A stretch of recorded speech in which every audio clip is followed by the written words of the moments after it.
Welcome, friends. We saw yesterday that on the cross, Jesus represented God to man. But today we'll consider the fact that he also represented man to man. In this way, he was our substitute. You see, we needed a God that would come down from heaven and say, "Stop hurting each other.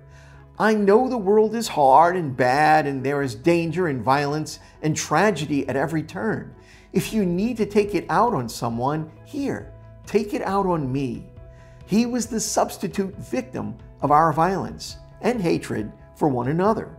He didn't stand between God and man. He stood between man and man. So did this substitutionary act appease God's wrath toward humanity?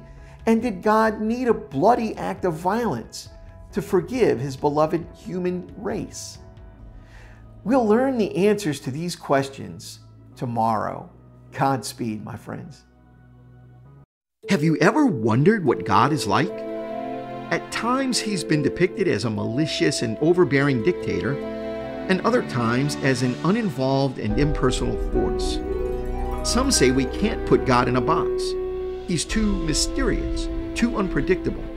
Sometimes it seems that the Bible has already placed God in the box of mystery and unpredictability.